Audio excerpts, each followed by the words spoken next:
ಹಳೆಯ ಚಿನ್ನದ ಒಡವೆನ ಅಧಿಕ ಬೆಲೆಗೆ ಮಾರಬೇಕೆ ಅಂದ್ರೆ ಆಟಿಕಾಗೆ ಕಾಲ್ ಮಾಡಿ 880300 Attica gold company. V Srinivas ಅವರು ನಮ್ಮೊಂದಿಗೆ ದೂರವಾಣಿ ಸಂಪರ್ಕಕ್ಕೆ ಬಂದಿದ್ದಾರೆ. ಭಾರತ ಯೂತ್ ಕಾಂಗ್ರೆಸ್ ಮಾಜಿ ಅಧ್ಯಕ್ಷರು ವಿ ಶ್ರೀನಿವಾಸ್ ಅವರು. ಸರ್ ನಮಸ್ತೆ. ನಮಸ್ಕಾರ ರಾಧಾಕ್ ಅವರೇ. ಸರ್ ನಾಳೆ ಮತ್ತೆ ರೀ ಎಕ್ಸಾಮ್ ನಡೀತಾ ಇದೆ ನೀಟ್ದು. ಸಿಕ್ಕಾಪಟ್ಟೆ ದೊಡ್ಡ ದೊಡ್ಡ ಒಂದು ಚೇಂಜಸ್ ಅನ್ನ ಕೇಂದ್ರ ಸರ್ಕಾರ ತಂದಿದೆ. ಅಲ್ಲ, ಈ ಚೇಂಜಸ್ ಅನ್ನ ಲಾಸ್ಟ್ ಟೈಮ್ ಪೇಪರ್ ಲೀಕ್ ಆದಾಗ್ಲೂ ತಗೊಬಂದಿದ್ರು, ಅವಾಗ್ಲೂ ಆದ್ರೂನು ಪೇಪರ್ ಲೀಕ್ ಆಗಿದೆ. ಇದು ಏನಪ್ಪಾ ಅಂದ್ರೆ ಎಂದೆಂದು ಕೇಳಿದಂತ ನೋಡಕ್ ಸಾಧ್ಯ ಆಗಿರೋಂಥದ್ದು. ಯಾಕೆ 89 ಬಾರಿ ಪೇಪರ್ ಲೀಕು, ಇನ್ನೇನು ಶತಕ ಹೊಡಿತಾರೆ ಜಲ್ದಿ ಆದಷ್ಟು ಬೇಗ. ಈ ವಿದ್ಯಾರ್ಥಿಗಳು ಹಗ್ಲು ರಾತ್ರಿ ಕಷ್ಟಪಟ್ಟು, ಬರೀ ವಿದ್ಯಾರ್ಥಿಗಳು ಓದೋದಲ್ದೆ ತಂದೆ ತಾಯಿಗಳು ಕಷ್ಟಪಟ್ಟು ಅವರು ಬೇವ್ರು ಸುರಿಸಿದ ಹಣದಲ್ಲಿ ಇವ್ರಿಗೆ ಟ್ಯೂಷನ್ಗೆ ಸೇರಿಸಿ ಅವರು ಡಾಕ್ಟರ್ ಆಗ್ಬೇಕು, ಈ ದೇಶದ ಇಂಜಿನಿಯರ್ ಆಗ್ಬೇಕು, ಅವರು ಸೇವೆ ಮಾಡ್ಬೇಕು ಅಂತ ಹೇಳಿ ಒಂದು ಆಸೆ ಕನ್ಸನ್ನ ಕಟ್ಕೊಂಡಿರೋಂತ ವಿದ್ಯಾರ್ಥಿಗಳಿಗೆ ಏಕಾಏಕಿ ಪೇಪರ್ ಲೀಕ್ ಆಗಿ ಎಲ್ಲೋ ನಾರ್ತ್ ಇಂಡಿಯಾದಲ್ಲಿ ಅವ್ರಿಗೆ ಯಾರಿಗೋ ಬೇಕಾದಂತ, ಈಗ ಎದ್ರಿಂದೆ ಸಾಕಷ್ಟು ಯಾರ್ಯಾರು ಆರೋಪಿಗಳಿದ್ದಾರೆ, ಯಾರನ್ನ ಪೊಲೀಸರು ಬಂಧಿಸಿದ್ದಾರೆ, ಬಿಜೆಪಿ ಅವರು, RSS ಅವರು ಎಲ್ಲರೂ ಸಿಗಾಕೊಂಡಿದ್ದಾರೆ. ಅದೇನ್ ಮುಚ್ಚಿರೋ ವಿಚಾರ ಅಲ್ಲ, ತಾವು ತೋರಿಸಿದಿರ. ಆದ್ರೆ ಕೆಲವ್ರಿಗೋಸ್ಕರ ಇಡೀ ಈ ಎಜುಕೇಶನ್ ಸಿಸ್ಟಮ್ ಅನ್ನೇ ಎಲ್ಲೋ ಒಂದ್ ರೀತಿ ರಸ್ತೆಯಲ್ಲಿ ಹರಿದಾಡೋ ರೀತಿಯಲ್ಲಿ ಪೇಪರ್ ಅನ್ನ 1,000 ರೂಪಾಯಿ ಲೆವೆಲ್ ವರ್ಗೂ ಬಂದ್ಬಿಟ್ಟಿತ್ತು. ಕೊನೆಗೆ ಯಾರು ಪೇಟಿಎಂ ಮಾಡ್ತಾರೆ ಅವ್ರಿಗೆ ಪೇಪರ್ ಸಿಗೋಂಥದ್ದು. ಇದು ಈ ಎಜುಕೇಶನ್ ಸಿಸ್ಟಮ್ ನ ಯಾವ ಮಟ್ಟಕ್ಕೆ ತೆಗೆದುಕೊಂಡು ಹೋಗುತ್ತೆ ಅನ್ನೋದು. ಇದಕ್ಕೆ ಕೇಂದ್ರ ಸರ್ಕಾರ ಸತತವಾಗಿ ಇವ್ರದ್ದು ಬಿಜೆಪಿ ಎಲ್ಲೆಲ್ಲಿ ಅಧಿಕಾರ ಇದೆ, ಇನ್ಕ್ಲೂಡಿಂಗ್ ಗುಜರಾತ್ ಅಲ್ಲಿ 21 ಬಾರಿ ಆಗಿದೆ, ಸ್ಟೇಟ್ ಕೌಂಟ್ ಇಲ್ಲ, ಸೆಂಟ್ರದೇನೆ 89 ಬಾರಿ ಆಗಿದೆ, ಉತ್ತರ ಪ್ರದೇಶ್, ಬಿಹಾರ್ ಎಲ್ಲಾ ಕಡೆ ಆಗಿದೆ. ಸೊ ಇವ್ರು ಯಾಕೆ ಅದಕ್ಕೆ ಕಡಿವಾಣ ಆಗ್ತಾ ಇಲ್ಲ? ಪ್ರತಿ ಸರಿ ಯಾರು ಒಂದೆರಡು ಸಣ್ಣ ಇವ್ರನ್ನ ಬಂಧಿಸ್ತಾರೆ, ಆಮೇಲೆ ಅವರು ಸಹ ಬೇಲಿಂದ ಆಚೆ ಬರ್ತಾರೆ.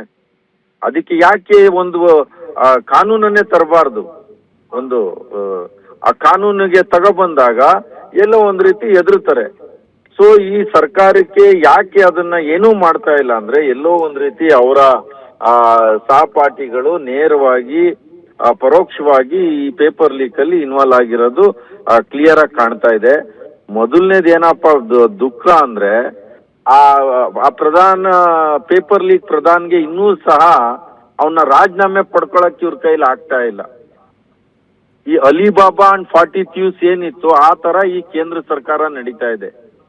ದೊಡ್ಡ ಮಟ್ಟದ ಕರಪ್ಷನ್, ಎಂದೆಂದು ಕಾಣದೇ ಇರೋಂತ ಕರಪ್ಷನ್ ಈ ಸ್ವತಂತ್ರ ಭಾರತ ನಂತರ ಇದು ನೋಡ್ಲಿಕ್ಕೆ ಆಗೋದು ಬಿಡಿ ಸರ್.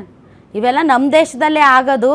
ಅದು ಏನಾದ್ರೂ ಕರ್ನಾಟಕ ಅಥವಾ ಬಿಜೆಪಿ ರೂಲ್ಡ್ ಇಲ್ಲದೆ ಇರುವಂತಹ ಸ್ಟೇಟ್ಸ್ಗಳಲ್ಲಿ ಏನಾದ್ರೂ ಪದೇ ಪದೇ ಹಿಂಗ ಆಗ್ಬಿಟ್ಟಿದ್ರೆ, ಅಯ್ಯೋ ಇಡೀ ಆಕಾಶ ಭೂಮಿ ಒಂದು ಮಾಡಿಬಿಟ್ಟು ಇಂಥ ಕಡುಭ್ರಷ್ಟರು ಪಾಪಿಗಳು ಈ ಪ್ರಪಂಚದಲ್ಲಿ ಇನ್ನೊಂದ್ಸರಿ ಹುಟ್ಟಕ್ ಸಾಧ್ಯನೇ ಇಲ್ಲ ಅನ್ನೋ ರೀತಿಯಲ್ಲಿ ಏನ್ ಸೇನೆನ ನುಗ್ಗಿಸ್ಬಿಟ್ಬಿಡವ್ರೇನೋ ಆ ಲೆವೆಲ್ ಮಾಡಿರೋರು. ಆದ್ರೆ ಇವತ್ತು ಸ್ವತಃ ತಾವೇ ಫೇಲಿಯರ್ ಆಗಿರೋದ್ರಿಂದ ಈಗ ಸ್ವತಃ ತಾವೇ ಫೇಲಿಯರ್ ಆಗಿರೋದ್ರಿಂದ ಇದು ಇಶ್ಯೂನೇ ಅಲ್ಲ, ಇದು ಏನು ಅಲ್ವೇ ಅಲ್ಲ ಅನ್ನೋ ಥರ ಅವರ ಆ ಕೂಲ್ ಟೆಂಪರ್ಮೆಂಟ್ ನೋಡಿ, ಅವರ ಒಂದು ಅಂದ್ರೆ ಏನು ಹಾಗೇ ಇಲ್ಲ ಅನ್ನೋ ರೀತಿಯಲ್ಲಿ ಅವರು ತಮ್ಮನ್ನು ತಾವು ಪ್ರಾಜೆಕ್ಟ್ ಮಾಡ್ತಾ ಇರೋ ರೀತಿ ನೋಡಿದ್ರೆ ಒಂಚೂರಾದ್ರೂ ಮುಜುಗರ, ಒಂದಿಷ್ಟಾದ್ರೂ ಮಾನ ಮರ್ಯಾದೆ ನಾಚಿಕೆ ಏನೂ ಇರಲ್ವಲ್ಲ ಸರ್ ಇವ್ರಿಗೆ. ಕರ್ನಾಟಕದಲ್ಲಿ ಎಷ್ಟು ಜನ ಮಂತ್ರಿಗಳಿದ್ದಾರೆ, ಎಷ್ಟು ಜನ ಕೇಂದ್ರದಿಂದ ಈ ರಾಜ್ಯಸಭಾ ಲೋಕಸಭಾ ಮೆಂಬರು, ಏನ್ ದಂಡ್ಪಿಂಡ್ಗಳಿದ್ದಾರೆ. ಒಂದು ದಿನಾನು ಈ ತರ ವಿಚಾರವಾಗಿ ಮಾತಾಡಲ್ಲ, ಬಾಯಿ ತೆಗಿಯಲ್ಲ ಅವರು. ಅಲ್ಲೆಲ್ಲೋ ಪೇಪರ್ ಲೀಕ್ ಸೌತ್ ಅಲ್ಲಿ ಎಲ್ಲಾ ವಿದ್ಯಾರ್ಥಿಗಳು ಅನ್ಯಾಯ ಆಗಿದೆ, ಇಲ್ಲಿ ಯಾರಿಗೂ ಸಿಕ್ಕಿಲ್ಲ ಪೇಪರು. ಇಲ್ಲಿ ಕಷ್ಟಪಟ್ಟು ಓದಿ ಆತ್ಮಹತ್ಯೆಗಳಾಗಿದ್ದಾವೆ. ನಾವು ಬಹಳಷ್ಟು ಜನ ಶ್ರೀನಿವಾಸ್ ಅವರೇ, ಬಹಳಷ್ಟು ಜನ ಐ ಮೀನ್ ಸಂಸತ್ತನ್ನ ರೆಪ್ರೆಸೆಂಟ್ ಮಾಡುವಂತ ಹುಲಿಗಳು, ಸಿಂಹಗಳು, ದೊಡ್ಡ ದೊಡ್ಡ ಯೂತ್ ಐಕಾನ್ಸು, ಮುಂದಿನ ಅವ್ರೆಲ್ಲ ಪ್ರಧಾನಮಂತ್ರಿಗಳಾಗುವಷ್ಟು ಬರೀ WhatsApp- ಕೆಪಾಸಿಟಿ ಇರುವಂತ ದೊಡ್ಡ ದೊಡ್ಡ ಲೀಡರ್ಸ್ ಇದ್ದಾರೆ ಸರ್. ಅವ್ರು ಮಾತೆತ್ತಿದ್ರೆ ಮಾತಾಡೋದು ವೈಟ್ ಹೌಸ್ ಬಿಟ್ಬಿಟ್ರೆ ವಾಷಿಂಗ್ಟನ್ನು ಈ ತರ ಮಾತಾಡುವಂತ ದೊಡ್ಡ ದೊಡ್ಡ ಯೂತ್ ಲೀಡರ್ಸ್ ಇದ್ದಾರೆ ಸಂಸತ್ನಲ್ಲಿ. ಅಂತವ್ರೆಲ್ಲ ಏನ್ ಮಾಡ್ತಿದ್ದಾರೆ ಇದಲ್ವಾ? As a youth leader this is the primary ಒಂದು ಇಂಪಾರ್ಟೆಂಟ್ ಇಶ್ಯೂ. ಇದ್ರ ಬಗ್ಗೆ ಮಾತಾಡಬೇಕು, ಇದ್ರ ಬಗ್ಗೆ ಗಮನ ಸೆಳಿಬೇಕು. ಇಂಡಿಯಾ ಪಾಕಿಸ್ತಾನ ಬಾರ್ಡ್ರು ಬಿಟ್ರೆ ಸಿದ್ದರಾಮುಲ್ಲಾ ಖಾನು ಬರೀ ಇಂಥವ್ ಮಾತಾಡ್ತಾರೆ ನೋಡ್ರಿ. ಬೇಕಾದ್ರೆ ಬೇಕಾಬಿಟ್ಟಿ ಮಾತುಗಳು. ಇಲ್ದಿದ್ರೆ ಸೂಟ್ ಕೇಸ್ ಇಟ್ಕೊಂಡು ಅಲ್ಲಿ ಮೆಟ್ರೋದಲ್ಲಿ ಓಡಾಕ್ತಾರೆ. ಸಣ್ಣದೊಂದು ಸೂಟ್ ಕೇಸ್ ಇಟ್ಕೊಂಡ್ಬಿಟ್ಟು ಅಯ್ಯೋ ಜಾಸ್ತಿ ಆಗೋಯ್ತು ರೇಟು ಅಂತ. ಇವೆಲ್ಲ ಇಶ್ಯೂಸೇ ಅನ್ಸಲ್ಲ ಅವ್ರಿಗೆ. ಈಗ ಕೇಂದ್ರ ಸರ್ಕಾರ ಇದೆ, ಕ್ರೂಡ್ ಆಯಿಲ್ ರೇಟ್ ಇಂಟರ್ನ್ಯಾಷನಲ್ ಅಲ್ಲಿ ಕಡಿಮೆ ಇದೆ. ಕೇಂದ್ರ ಸರ್ಕಾರ UPA ಇದ್ದಾಗ $120 ಇದ್ದಾಗ ಕಾಂಗ್ರೆಸ್ ಸಬ್ಸಿಡಿಲಿ 60-70 ರೂಪಾಯಿಗೆ ಪೆಟ್ರೋಲ್ ಸಿಗ್ತಾ ಇತ್ತು, 450 ರೂಪಾಯಿಗೆ ಗ್ಯಾಸ್ ಸಿಗ್ತಾ ಇತ್ತು. ಇವ್ರೇನ್ ಮಾಡಿದ್ರು? ಬರೀ ಮಾತೆತ್ತಿದ್ರೆ ವಿಶ್ವಗುರು ಅಂತಾರೆ, ಅಲ್ಲಿ ವಾರ್ ನಿಲ್ಸಿದ್ರು ಅಂತಾರೆ. ಇಲ್ಲಿ ಪೇಪರ್ ಲೀಕೆ ನಿಲ್ಸಕ್ ಆಯ್ತಾ ಇಲ್ಲ ಇವ್ರ ಕೈಲಿ. ಈಗ ಕರ್ನಾಟಕಕ್ಕೆ ಬರ್ಬೇಕಾಗಿರೋಂತ GST ಹಣದ ಬಗ್ಗೆ ಮಾತಾಡಲ್ಲ, ಅನ್ಎಂಪ್ಲಾಯ್ಮೆಂಟ್ ಬಗ್ಗೆ ಮಾತಾಡಲ್ಲ, ಬೆಲೆ ಏರಿಕೆ ಬಗ್ಗೆ ಮಾತಾಡಲ್ಲ. ಕರ್ನಾಟಕ ಅಭಿವೃದ್ಧಿಗೆ ಏನ್ ತಗೋ ಬಂದಿದ್ದಾರೆ? ಆ ನಿರ್ಮಲಾ ಸೀತಾರಾಮನ್ ಕರ್ನಾಟಕದವ್ರು ಅವ್ರನ್ನ ರಾಜ್ಯಸಭಾ ಮೆಂಬರ್ ಮಾಡ್ಯಾರೆ. ಅವ್ರ ರಾಜ್ಯಸಭಾ ಮೆಂಬರ್ ಆದ್ಮೇಲೆ ಅವರು ಮಂತ್ರಿ ಆಗಿದ್ದಾರೆ, ವಿತ್ತ ಮಂತ್ರಿ ಇದ್ದಾರೆ. ಕರ್ನಾಟಕ ರಾಜ್ಯಕ್ಕೆ ದ್ರೋಹ ಬಗ್ದಿದ್ದಾರೆ ಹೊರತು ಇಲ್ಲಿಗೆ ಯಾವುದೇ ರೀತಿಯಾದಂತ ಒಂದು ಸಣ್ಣ ಅನುಕೂಲ ಆಗಿಲ್ಲ ಅವರಿಂದ. ಅದ್ರ ಬಗ್ಗೆ ಇವ್ರು ಮಾತಾಡಲ್ಲ. ಮಾತೆತ್ತಿದ್ರೆ ಇವರು ಡ್ರಾಮಾ ಮಾಡೋದು ಅಂತ ಕಲ್ತಾರೆ. ವಾಟ್ಸ್ಆಪ್ ಯೂನಿವರ್ಸಿಟಿಲಿ ಏನ್ ಬರುತ್ತೆ ಅದ್ರ ಬಗ್ಗೆ ಮಾತ್ರ ಮಾತಾಡ್ತಾರೆ. All right, thank you very much Srinivas ಅವರೇ ನಿಮ್ಮ ಎಲ್ಲ ಮಾಹಿತಿಗಾಗಿ. ಈಗ ಇವರು ಯಾರು ABVP ಮುಖಂಡರು ನಮ್ಮೊಂದಿಗೆ ಲೈವ್ಗೆ ಜಾಯಿನ್ ಆಗಿದ್ದಾರೆ. ತಮಗೂ ಕೂಡ ಸ್ವಾಗತ. ಇನ್ನು ಅವರೊಂದು ಮಾತು ಹೇಳ್ತಾ ಇದ್ರು, ನಾನೇ ಹೇಳ್ತಾ ಇದ್ದೆ, ಕರ್ನಾಟಕದಿಂದ ರೆಪ್ರೆಸೆಂಟ್ ಮಾಡುವಂಥ ಯೂತ್ ಲೀಡರ್ಸ್, ಅದರಲ್ಲೂ ಕೂಡ ಅವರು ಈಗ ಭಾರತೀಯ ಜನತಾ ಪಾರ್ಟಿ ಯುವ ಮೋರ್ಚಾದ ಅಧ್ಯಕ್ಷರು ನಮ್ಮ BJPಯ ತೇಜಸ್ವಿ ಸೂರ್ಯ ಅವರು. ನಾನು ಕೇಳೋದಕ್ಕೆ ಬಯಸ್ತೀನಿ, ತೇಜಸ್ವಿ ಸೂರ್ಯ ಅವರೇ, ನಿಮ್ಮಲ್ಲಿ ಒಂದು ಮುಂದಿನ ದಿನಗಳಲ್ಲಿ ಪ್ರಧಾನಮಂತ್ರಿ ಆಗಬಹುದಾದಂಥ ಕ್ಯಾಲಿಬರ್ ಮತ್ತು ಕೆಪಾಸಿಟಿ ಇದೆ ಅಂತ ಎಲ್ಲರೂ ಭಾವಿಸ್ತಾರೆ. ಅಂತಹ ಒಬ್ಬ ಯುವ ನಾಯಕ ತಾವು.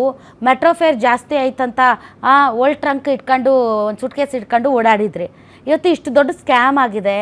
22 ಲಕ್ಷ ಜನರ ವಿದ್ಯಾರ್ಥಿಗಳ ಒಂದು ಜೀವನದ ಜೊತೆ ಆಟ ಆಡಿಕೊಳ್ಳುವಂತಹ ಅತಿ ದೊಡ್ಡ ಪ್ರಕರಣ ಇದು. But not even single word ಅದ್ರ ಬಗ್ಗೆ ನೀವು ಮಾತಾಡೋದೇ ಇಲ್ಲ ತೇಜಸ್ವಿ ಸೂರ್ಯ ಅವರೇ. ಕರ್ನಾಟಕದ ಜ್ವಲಂತ ಸಮಸ್ಯೆಗಳ ಬಗ್ಗೆ ಕೇಂದ್ರದ ಮುಂದೆ ಮಾತಾಡೋ ಶಕ್ತಿ ಅಂತೂ ನಿಮ್ಗೆ ಯಾರಿಗೂ ಇಲ್ಲ, ಇನ್ಕ್ಲೂಡಿಂಗ್ ಯು. ಅದರ್ವೈಸ್ ಆಲ್ಸೋ ನೀವು ಒಬ್ಬ ಯಂಗ್ ಆ್ಯಂಡ್ ಯೂತ್ ಲೀಡರ್ ಆಗಿ ಇಂದಿನ ಯಂಗ್ ಜನರೇಷನ್ಗೆ ಬೇಕಾಗಿರುವಂಥ ಇಶ್ಯೂಸ್ಗಳ ಬಗ್ಗೆ ತಾವು ಮಾತಾಡಲಿಲ್ಲ ಅಂದರೆ what kind of a youth president are you? ಹೇಳಿ, ಪ್ರಶ್ನೆ ಕೇಳಬೇಕಲ್ಲ. I am sorry to say this, ನಿಮಗೆ ಇದು ಕೇಳೋದಕ್ಕೆ ಇಷ್ಟ ಆಗದೇ ಇರಬಹುದು.